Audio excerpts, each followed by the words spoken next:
welcome to the Government Transformation Show, the podcast for public sector changemakers. I'm Ayesha, I'm a journalist at Government Transformation magazine, and in this episode we'll be discussing the role of LLMs in public sector decision making. To help us with that, we have Andrew Newland, Director of Central Government at Snowflake, and Nicholas Georgiou, co-founder of Analytika. Using Snowflake's data warehouse platform, Nick has developed what you can think of as the ChatGPT of government data. This episode sits at the intersection of a few really salient changes in government. Whilst on the one hand you have Gen AI, which is moving forward with full force, we're still exploring what the actual full impact of LLMs will be in the public sector. And projects like the CDDO's data marketplace and ONS's integrated data service are putting data accessibility right at the heart of public sector transformation. We're going to explore this a little bit more with Andrew and Nick, so let's just get started. Hi, Andrew. Thank you for joining me today. Why don't you go ahead and introduce yourself and the work that you're doing with government at the moment? Yeah, hi, it's an absolute pleasure. Yeah, certainly. Like you said, Andrew Newland. So I'm head of the central government engagement at Snowflake. Snowflake is an AI data platform which supports and promotes open standards and interoperability. Snowflake offers a single platform for data analysts, data science, AI, and the creation of data applications. Snowflake working all the way across government, from central and local government, NHS and intelligence services. We've got all sorts of customers doing some really, really innovative and interesting work. They're going from relatively small use cases to one that involves transformation for the entire ministry, which is really, really interesting. Excellent. So as you know, today we're going to be talking and delving into this new platform called Analytika. For someone that, let's say, doesn't have a technical background, how would you describe what Analytika really is and the value that it can unlock? Yeah, I think we should really start on the value that it unlocks. I was amazed when I came across how they've taken open data. They've chosen HMRC's open data set. What's a lot more important is that they've made it really valuable by layering a data application over the top of it. So rather than our users just go into HMRC, trying to connect to their data, trying to ingest their data, going through some data engineering, Analytika has done all that for them, and in a way that's really quick and easy for them to start getting value from it. I think we see a lot of government organisations sharing data, but what Analytika is doing is delivering it as in a product that contains a significant amount of value. Right, and how did you first come across Analytika and Nick's kind of proposal to create this LLM platform for kind of analytics at your fingertips? How did that kind of relationship come about? Look, to be bluntly honest, I was demonstrating Snowflake to several civil servants. They were interested in trade data. So we went into the Snowflake marketplace, did a quick search for UK trade data, and the Analytika data application came up. So within 30 seconds, I downloaded it, I'd had access to HMRC's open data set.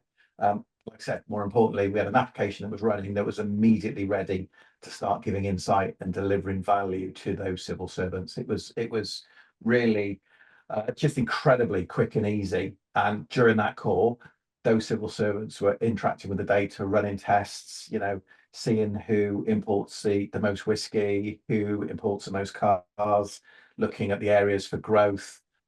It was just a fabulous demonstration. But how I came across Analytika was I literally searched in our marketplace and they came up. Wow, that's amazing. And for obviously with you kind of working with governments for a long time now, how do you think this is going to transform the way that government organizations are using data and solve some of those repeated problems that come up with you obviously working with many civil servants in the UK?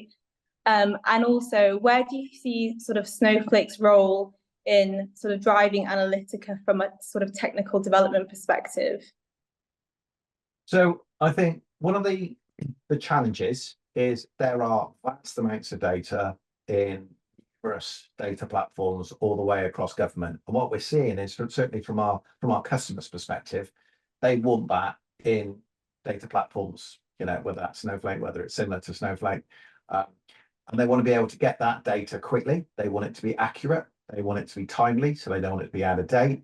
But they want it in a platform where they can consume that data really, really easily, and then starting building value on top of that data.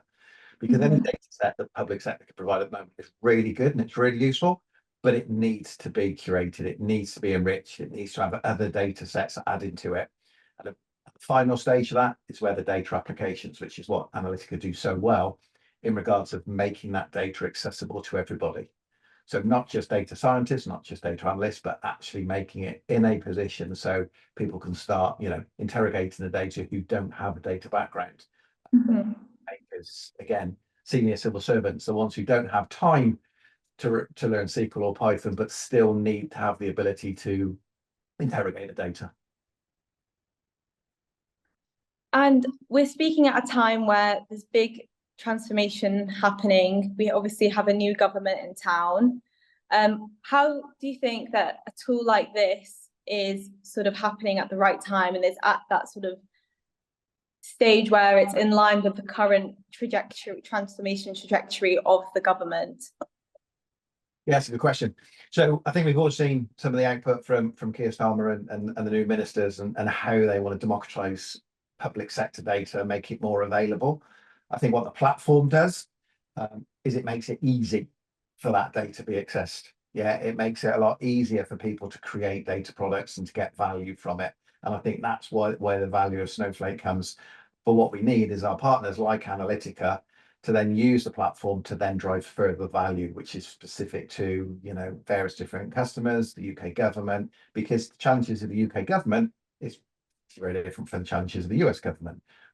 So having the partners and the customers who can interact and build these kind of products is absolutely key for us. What are the next steps for the platform and where do you see it going within the next 18 months? Yeah, it's really exciting times. So the platform is infinitely scalable in regards of what our customers want to do with it, which is really, really interesting. In October, on behalf of Government Transformation Magazine, we're running a hackathon. And the whole purpose of this will be to work across government to work out what data products, what data applications they actually want to build. All of the results of this will then be presented in the Government Transformation Magazine Summit, which is going to be in November, which will be a really, really insightful in regards of talking across government around, right, what data products do they want to create? What data products do they want to share? Obviously, all of that can be shared with organisations such as Analytika, who can then put much greater insight in regards of what cross-government products they'd like to see, and ultimately how these can be productionised. So yeah, it'll be really, really exciting just to get that much clearer understanding of what the government want to share, but also what the end users actually want to see. So yeah, looking forward to it. Excellent. Well, I'll see you in November then. Thank you very much. Looking forward to it. So, Nicholas, thank you so much for joining us today at the Government Transformation Magazine podcast. How are you feeling today? Excited? Yeah, no, great to be here, Ayesha. Thanks again as well for inviting me to talk. Yeah, really excited to talk about Analytika, how it solves a number of different government problems, and just introduce it to you as well as your viewers as well. Yeah, that sounds great. So, we've spoken before, but I was wondering for our audience if you could talk a bit about yourself, your background, and kind of the exciting journey that you're on at the moment. Yeah, absolutely. Let me dive into, I guess, my life post-university, because that's where I sort of first got introduced to working in government. So my first role was with NHS England as a statistician. And here, my main responsibility was working on a particular government publication, which was around mental health outcomes. So putting together statistics to show, how different protected characteristics are responding to various different types of mental health treatments. So this was my first sort of exposure to a government data set. And since then, I then moved over to the civil service fast stream, where again, I was a statistician. So This was a really interesting role because I was working specifically with the Department for International Trade with the well, I was a statistician embedded in the press office. And I think there was two main things that I was set up to do there. One was to help press officers be able to speak more confidently about data, actually utilize data directly within their press releases. And secondly, to create tools which make these data sets more accessible to them. So a particular data set I was working on there was around Department for International Trade statistics. So this was looking at how the UK is trading with the rest of the world. So export statistics such as how much Scotch whiskey we export to the rest of the world, stuff like that. And part of my role there was actually putting together a automated tool so press officers could actually utilize this data and use the data directly within their press releases. As existingly, they had to go onto government websites, download the data as a CSV, and a lot of the time they just weren't making best use of the statistics. But as I said, the second part of my role there was not actually just providing the statistics, but actually being able to talk to the data to the press officers so that they could actually present the data in a way which wasn't misleading. As that was super important. So that was my time at Department for International Trade. I then moved out of the civil service and worked directly in consulting, but again, working mainly with public sector clients. First client was with the Home Office, and again, another data set. So this time I was working on immigration statistics. So helping the department put together a publication that looks at everything you can imagine when it comes to migration, such as the number of people coming in and out of the UK, what type of visas they were coming in on, that sort of thing. More recently, I moved out of the civil service, working with a MarTech company. And this, whilst it's worlds apart from government, it introduced me to a lot of good stuff from a technological perspective, such as the use of Snowflake, the use of web application tools such as Streamlit. So that then led me to starting this idea around Analytika, because ultimately it brought together two different worlds, government data and technology. And I know we're going to touch on Analytika shortly, so I won't dive into what Analytika is just yet. But just remember those two things, that exposure to government data, as well as the different types of technology, which led me to go on to found Analytika. Great. And I guess having that kind of government background and also that experience of having government clients as well, you must have been exposed to quite a lot of kind of pressure and problems that were in government about the way that they were kind of treating data and also just not maybe optimizing the data that was at their disposal. And there might be some potential kind of consequences to that. What do you see as the kind of practical consequences, maybe from a short-term and a long-term perspective as well? Yeah, absolutely. I guess the big challenge that I faced being in government was I was working with super bright statisticians, economists who put together some fantastic data sets, which ultimately the purpose of these data sets was to inform decision making. But the big barrier to this was actually being able to access the data in the first place. I don't know if you've ever gone onto a government website, but when you do and you're trying to navigate and find perhaps a publication on, say, the latest inflation rates, you'd have to first work out, okay, which government website do I need to go on?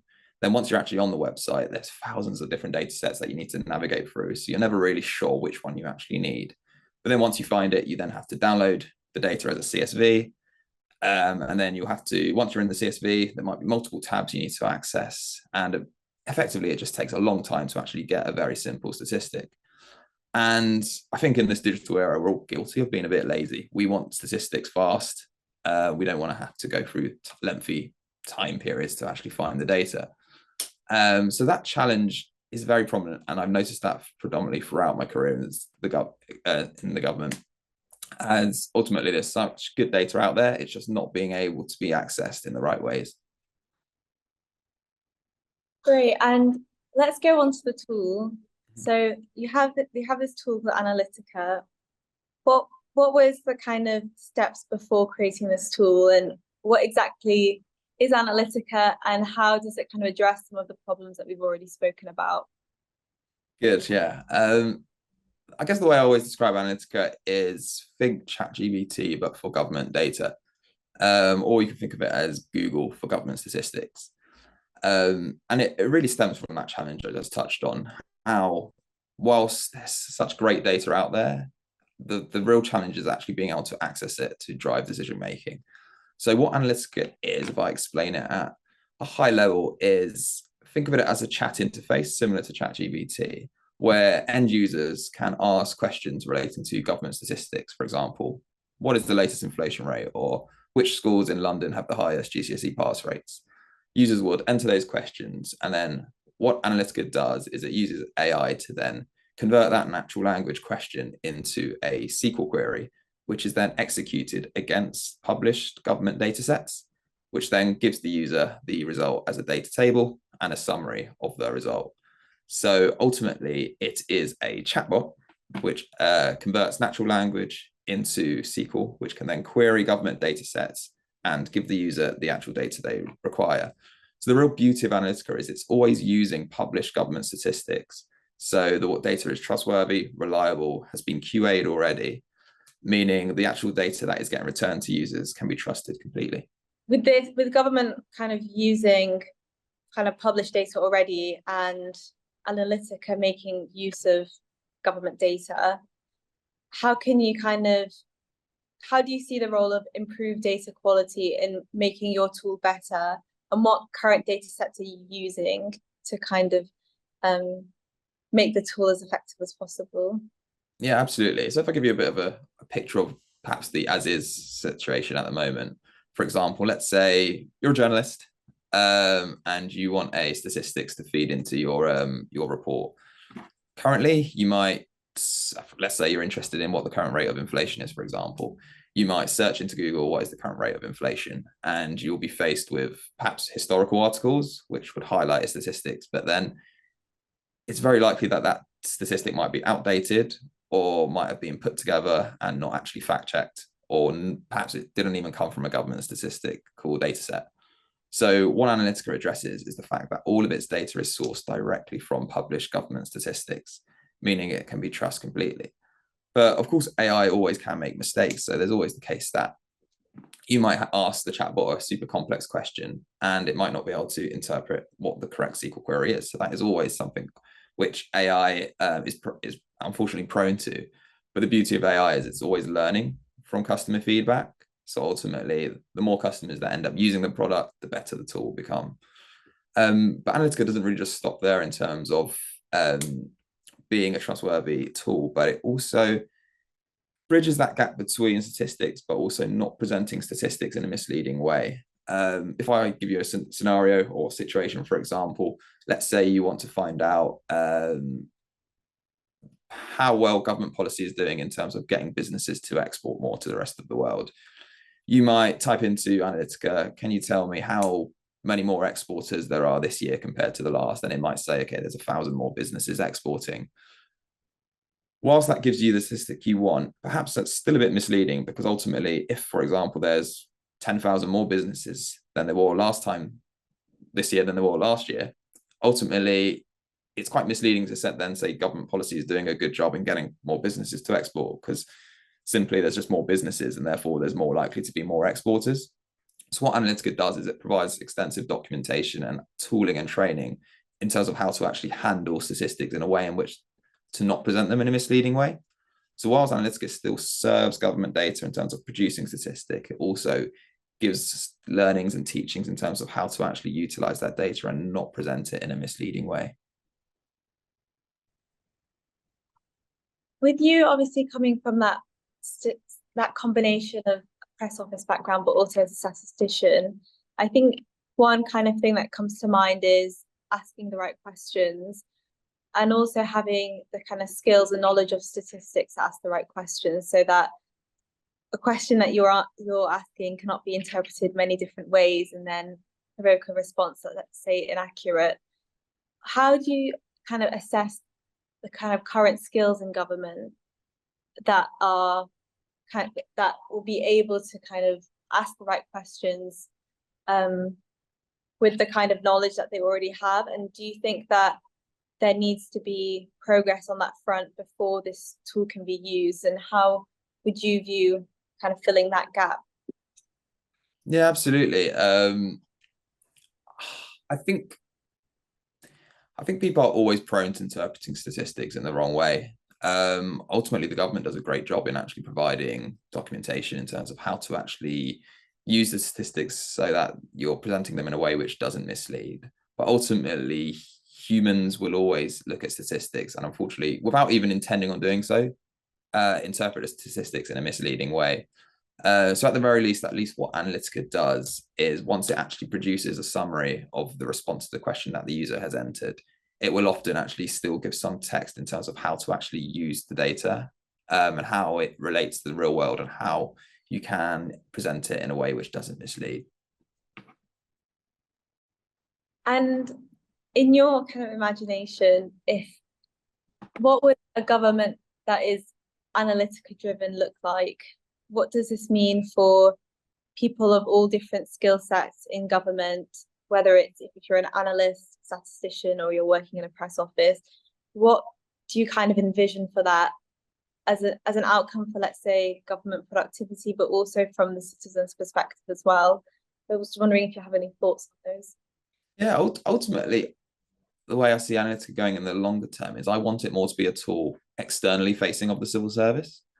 Whilst it'll be great to actually get utilized directly in the civil service, the main actual target audience of Analytika is, think journalists, think policymakers, think universities, anybody that basically wants to consume government statistics in a quick and easy way. That's who I see Analytika being a tool for.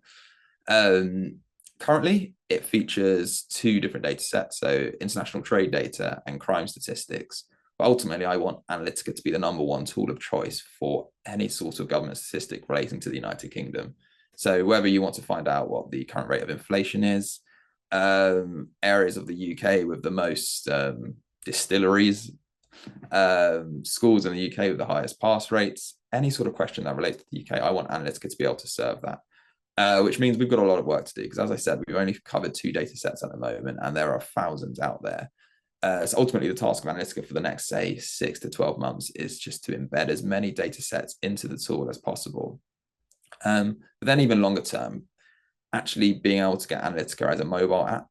So currently it exists as a web app. So you'd be able to go onto the Analytika website, access the app, but everybody uses their phones ultimately. People want to consume statistics in a quick and easy way. And the best way to do that is putting it directly in their phones. So over the longer term, say 6 to 12 months, we want to embed Analytika directly into iOS, Android, so that these statistics can be a lot more accessible. So obviously you've had all of this government experience. You've done the consulting as well. How did Analytika come about, and what were the kind of people involved that help you get to the stage that you're at now? Good question. So the way Analytika came about really stemmed from personal experience working directly in government. I was fortunate enough to work alongside super bright individuals, economists, statisticians, who I've seen the amount of hours they put into creating, well, not even just creating the data sets on gov.uk, but actually the data engineering required to actually collect the data, to process it, to clean it, to then get it in the right format, to then be able to actually publish it on either gov.uk or the various different government websites. So I've seen the sort of hard labor that's gone into actually producing the statistics in the first place. But then during my time in government, I also had access to just like, I guess, viewer numbers or the number of actually people engaging with these statistics. And sometimes they were actually quite low, which was actually really disheartening because, again, I saw the good work going into getting these statistics ready in the first place. But then also I could just, from looking at the statistics, analyzing it myself, I could see how valuable they are to just creating a more data-driven society. So from seeing the hard work getting put into the data, so from seeing how valuable it was, but then to seeing how engagement was not as high as it should have been or it deserved to be, this is where I thought, okay, maybe the big issue here is around actually accessibility to the data. And this is where, okay, I put myself in the shoes of, say, like a journalist or a policymaker or an academic or even a minister. Do you really want to have to, okay, go on to gov.uk, try and locate where the data set sits? Once you've actually found the data set, you then have to download it as a CSV. You then have to navigate between different tabs to find, okay, which specific statistic you're interested in. And that's not to say that the data actually might not even be aggregated already. So sometimes you might get statistics, for example, the international trade data, where it comes in at a raw level and at a monthly level, which means you then have to actually have some technical skills, say Python, SQL, to be able to actually append all of the data together to aggregate it in the first place. So I guess the time it takes to get the insight, but then also the additional technical skills required, meant that a lot of the time these statistics just weren't being utilized correctly in the first place. And that's, again, what introduced me to the idea of, okay, how about we create, because this is when, well, I came up with Analytika about 6 to 8 months ago. And this is when there was that real buzz around ChatGPT.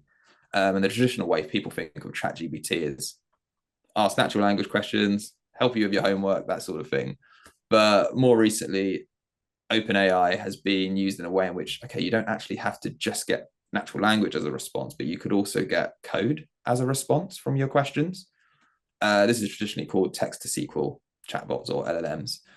And what I thought was, okay, how about you could actually still utilize all of the published data sets as the data source, but then if you put a chatbot on top of it, where you could ask the chatbot questions relating to the data, the chatbot is smart enough to then interpret the question and convert it to the appropriate code, which could then be executed against the underlying data and return the user the summary of the data within seconds.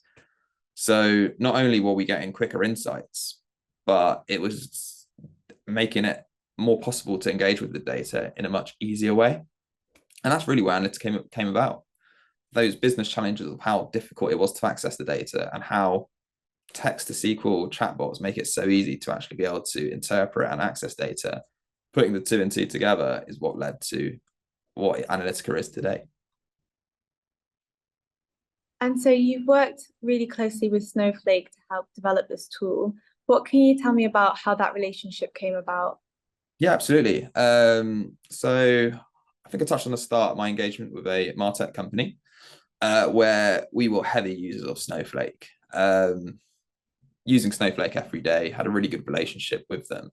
And a lot of the time we were early adopters of a lot of the latest innovations and technologies with Snowflake, such as Streamlit, which is a tool which you can create web applications in using Python code, which is what Analytika is currently built on top of, as well as native applications. So native applications are a way in which you can create data applications and deploy them directly within the Snowflake marketplace. Think of the Snowflake marketplace as the app store for Snowflake. So that's effectively my historical relationship with Snowflake. So I was already quite embedded within the organization just from my previous experience.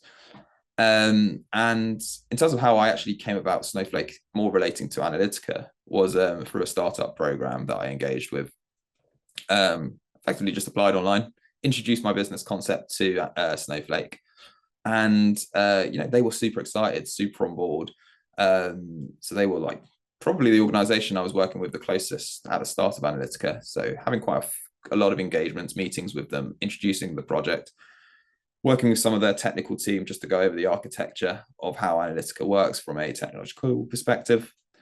So we've been super close from the start when it came to actually building Analytika from the ground up. Again, it utilizes Streamlit as well as native applications, which are effectively Snowflake technologies, as well as the fact that all of the different government data sets that I extract from either gov.uk or the various different department websites, I then transform that data so it sits directly within Snowflake.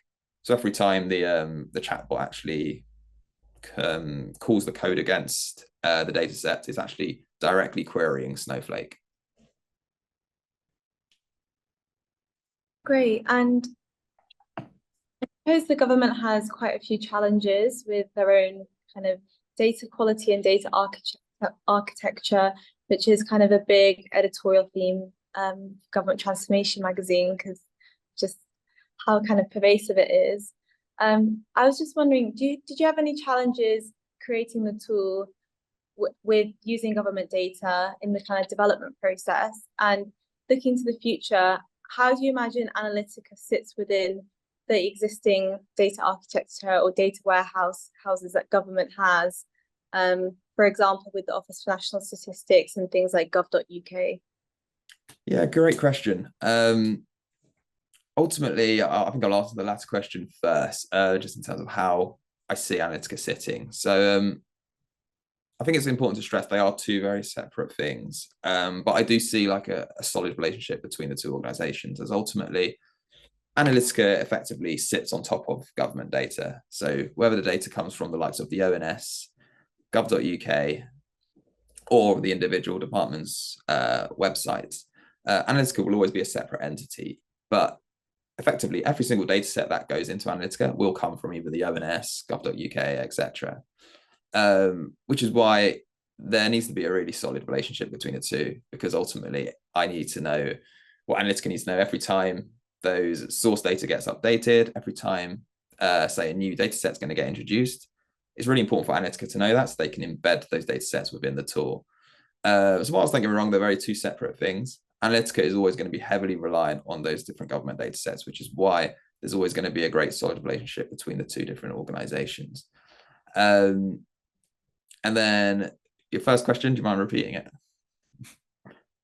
Sure. I mean, I think I could be wrong, but I was sort of imagining that with government holding a lot of the data in silos, especially like departmental silos, did you find that that was a challenge, let's say, in having data that's repeated and or data that is maybe out of date in government? And did you come across any challenges with that when using that data to kind of attaching that data to the analytical tool?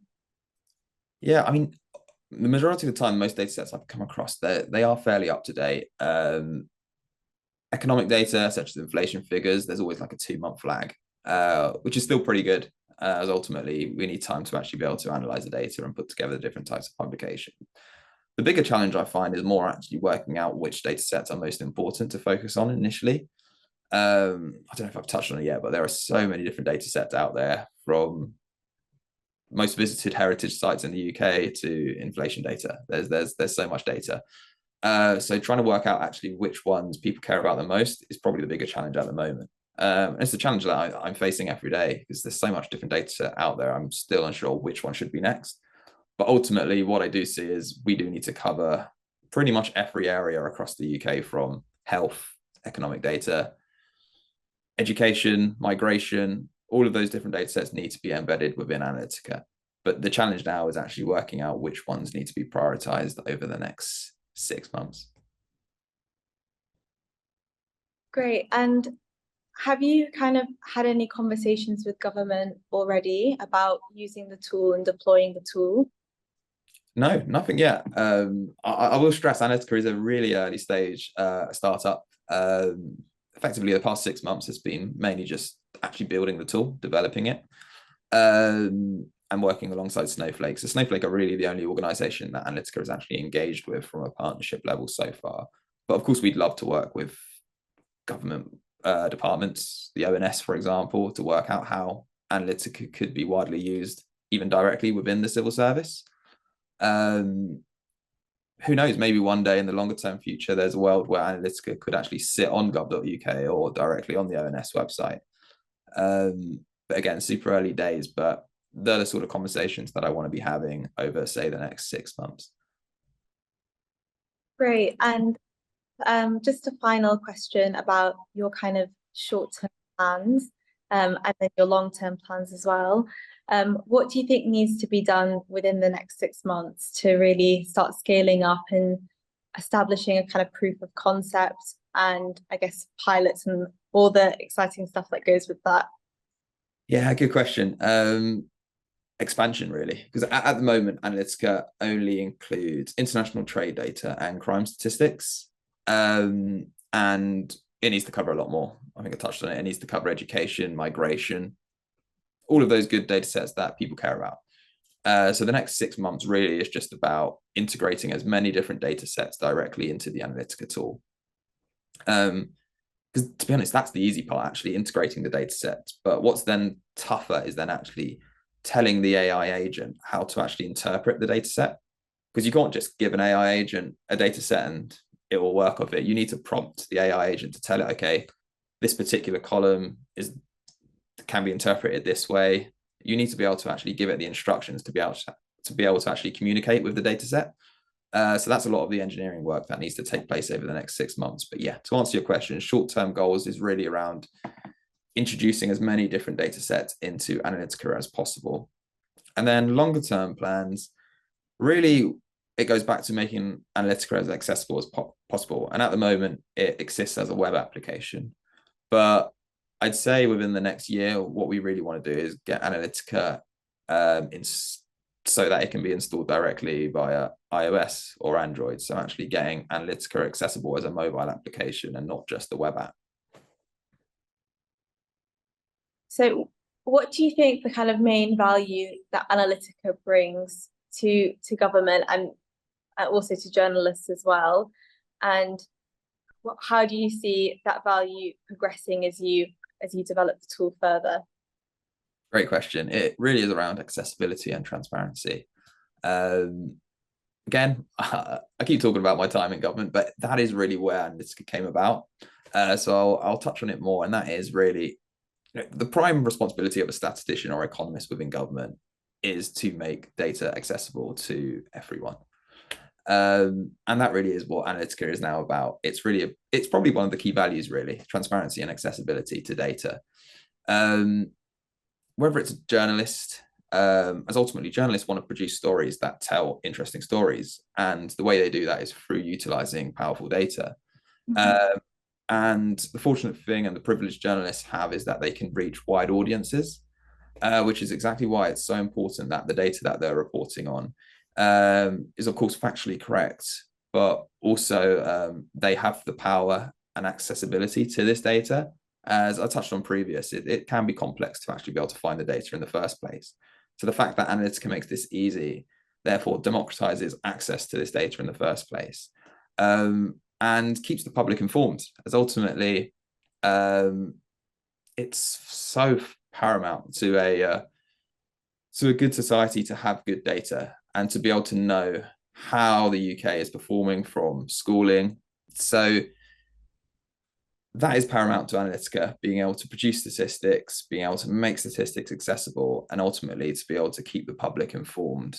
Thank you so much for your time today, Nicholas. Join us again on the podcast soon, and I look forward to seeing you at Government Transformation Week. Oh, thank you very much, Ayesha, for having me. And yeah, we're super looking forward to the week. Can't wait.